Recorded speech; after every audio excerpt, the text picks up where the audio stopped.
Hello students. सो आज हम start करेंगे chapter pair of linear equation in two variables of class tenth. तो first of all हम एक जनरल डेफिनेशन के साथ स्टार्ट करेंगे।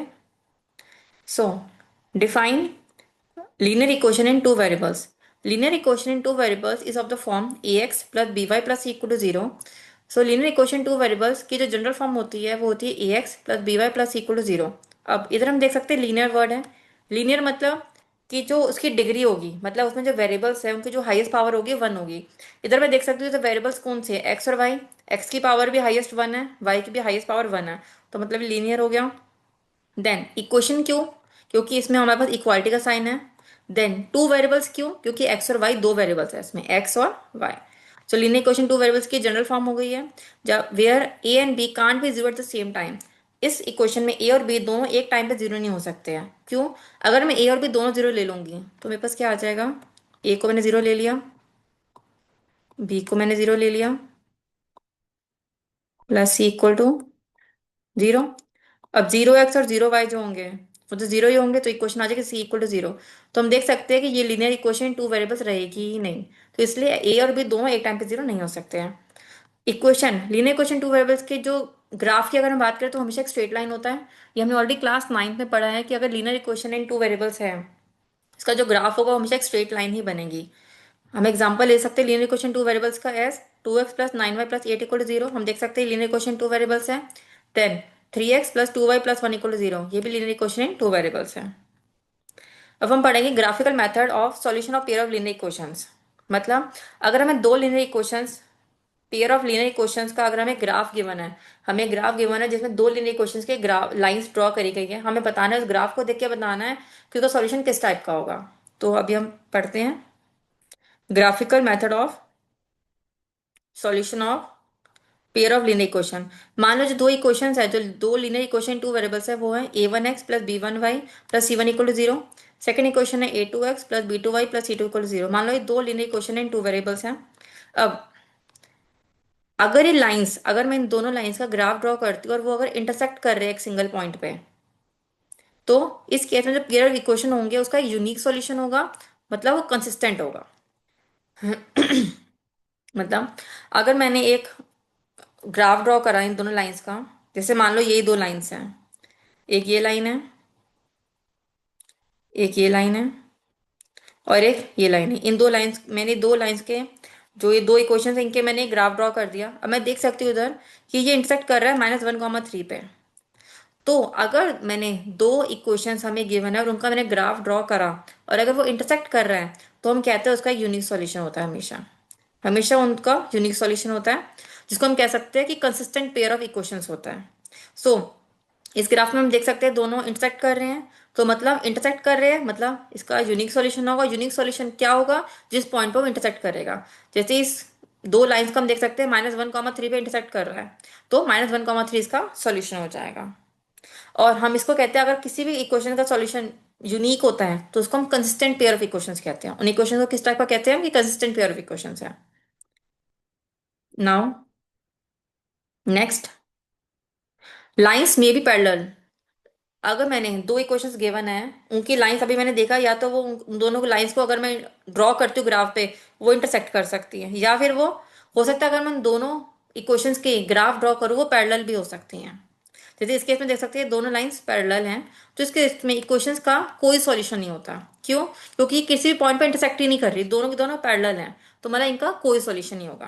मतलब ऐसा कोई पॉइंट नहीं होगा जो इन दोनों लाइंस की इक्वेशन को सेटिस्फाई करते हैं। तो अगर उसका नो सॉल्यूशन है तो हम कहते हैं कि जो इक्वेशंस होंगे वो इनकंसिस्टेंट पेयर ऑफ इक्वेशंस होंगे। देन नेक्स्ट है द लाइंस में बी कोइंसिडेंट। कोइंसिडेंट मतलब ओवरलैप कर सकते एक दूसरे के ऊपर। तो इस केस में उसकी इन्फाइनेटली मैनी सॉल्यूशंस होते हैं। क्यों? इसमें हम देखा जाए दो लाइंस हैं, eighteen x minus four y plus thirty two equal to zero, nine x minus two y plus eighteen equal to zero. So इन दो लाइंस के हमने ग्राफ ड्रॉ करें, हम देख सकते हैं कि दोनों के जो ग्राफ है वो एक दूसरे को ओवरलैप कर रहे हैं। मतलब ये जो लाइन है ये इन दोनों का ही ग्राफ है, दोनों एक दूसरे को ओवरलैप कर रही है। मतलब ये बहुत सारे पॉइंट्स हैं जो इन दोनों लाइंस पे आ रहे हैं। मतलब देखा जाएगा दोनों लाइन एक दूसरे के ऊपर ओवरलैप कर रही है, मतलब बहुत सारे पॉइंट्स हैं जो इन दोनों ही लाइंस पे है, तो मतलब इनके इनफाइनाइट सॉल्यूशन हो गए। क्योंकि सॉल्यूशन मतलब क्या होता है, अगर हम कहते हैं कि दो इक्वेशंस है, पेयर ऑफ लीनियर इक्वेशंस है, उनका सॉल्यूशन मतलब ऐसा पॉइंट जो उन दोनों को सेटिस्फाई करे, जो पहली लाइन को भी सेटिस्फाई करे, मतलब पहली लाइन पर भी हो और दूसरी लाइन पर भी हो। पहला ग्राफ क्या था कि ये दोनों इंटरसेक्ट कर रही थी लाइंस, इंटरसेक्ट कर रही थी मतलब एक पॉइंट है जिसपे दोनों लाइंस इंटरसेक्ट कर रही है, मतलब एक ऐसा पॉइंट है जो इन दोनों पे लाई कर रहा है, वो पॉइंट है -1, 3। और अगर ऐसी लाइन इंटरसेक्ट करती है तो हम कहते हैं यूनिक सॉल्यूशन होगा। यूनिक सॉल्यूशन कौन सा होता है, जिस पॉइंट पे वो इंटरसेक्ट करती है, और इससे हम कहते हैं consistent pair of equations. Then दूसरा होता है अगर लाइंस पैरेलल है, लाइंस पैरेलल है मतलब कोई भी पॉइंट नहीं है जो इन दोनों पे ही लाई करे। अगर दोनों पे ही लाई करने वाला ऐसा कोई भी पॉइंट नहीं है तो मतलब इनका कोई सॉल्यूशन नहीं होगा। और अगर नो सॉल्यूशन मतलब इनकंसिस्टेंट पेयर ऑफ इक्वेशंस कहते हैं हम इन्हें। देन लाइंस कोइंसिडेंट हो सकती है, मतलब ओवरलैप कर सकती है। अगर दो इक्वेशन की जो लाइंस है वो दूसरे को ओवरलैप कर रही है, एक के ऊपर एक है, मतलब इतने सारे पॉइंट है जो इन दोनों पे ही लाई कर रहे होंगे क्योंकि दोनों के लाइंस एक दूसरे के ऊपर है, मतलब बहुत सारे पॉइंट्स होंगे जो एक दूसरे के इनके ऊपर दोनों के ऊपर होंगे। तो हम कह सकते हैं कि इनके इक्वेशन के इनफाइनिटली मैनी सॉल्यूशंस होंगे। तो इसे हम कहते हैं dependent consistent pair of equations. अब जो मेन इंपॉर्टेंट बात है वो है ये, अगर यूनिक सॉल्यूशन होता है तो हम करते हैं कंसिस्टेंट पेयर ऑफ इक्वेशंस, और साथ में वर्ड ऐड करते हैं, हम साथ में वर्ड ऐड करते हैं इंडिपेंडेंट। इंडिपेंडेंट ये बहुत इंपॉर्टेंट वर्ड है, मैं अभी बताती हूँ इसका मतलब क्या है। इंडिपेंडेंट, हम इन्हें कहते हैं यूनिक सॉल्यूशन होता है तो हम कहते हैं independent consistent pair of equations होगा ये। इसके लिए हम ये वर्ड यूज करते हैं।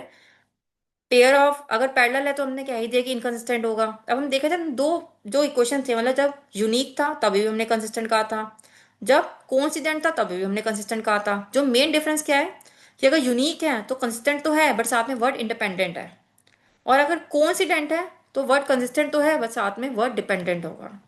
सो दोनों ही केस में कंसिस्टेंट होगा बट एक में इंडिपेंडेंट और एक में डिपेंडेंट होगा, और पैरेलल लाइंस में तो होगा ही वो इनकंसिस्टेंट। तो इंपॉर्टेंट वर्ड है पेपर में, पेपर के पॉइंट ऑफ व्यू से। अब हम कुछ क्वेश्चंस कर लेते हैं। Check whether system equation graph below. बहुत सारे ग्राफ्स गिवन है, हमें बताना है ग्राफ्स को देख के बताना है कि उनका सॉल्यूशन किस टाइप का होगा, यूनिक होगा, इन्फिनाइट होगा या फिर नो सॉल्यूशन होगा।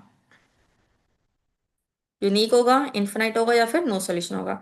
अब इस ग्राफ में देखा जाए ये इंटरसेक्ट कर रहा है, अगर ये इंटरसेक्ट कर रहा है तो इंटरसेक्ट के केस में हमें पता है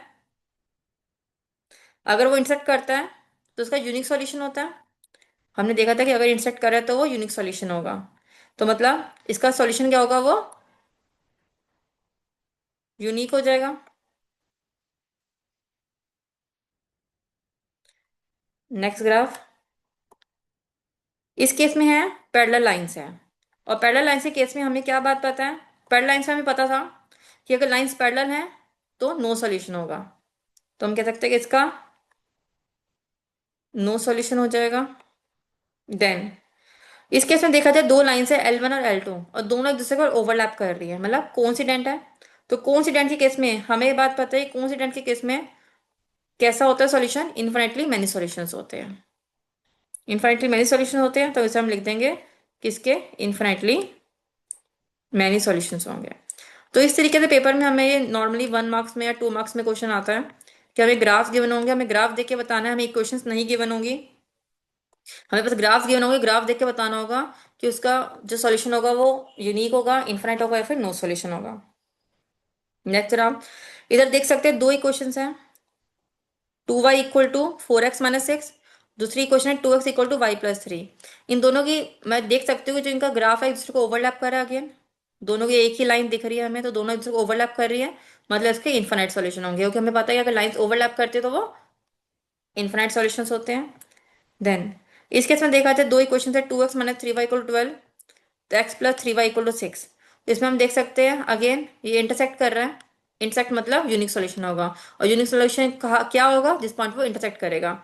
सो ये इंटरसेक्ट करे 6,0 पे तो इसका सॉल्यूशन यूनिक होगा और सॉल्यूशन होगा 6,0। इस केस में देखा जाए हमें ऑलरेडी क्वेश्चंस गिवन है, बट पेपर में नॉर्मली हमें क्वेश्चंस नहीं गिवन होगी, हमें पास ग्राफ गिवन होगा, तो ग्राफ देखकर ही हमें बताना होगा। So that's all for today's class. अगली क्लास में हम एल्जेब्रिक रिप्रेजेंटेशन के बारे में पढ़ेंगे। आज हमने पढ़ा है आज हमने पढ़ा है ज्योमेट्रिक के ज्योमेट्रिक या फिर कह सकते हैं हम ग्राफिकल मेथड के बारे में पढ़ा है, सॉरी, और नेक्स्ट क्लास में हम पढ़ेंगे अलजेब्रिक मेथड के बारे में। So that's all for today's class. Thank you.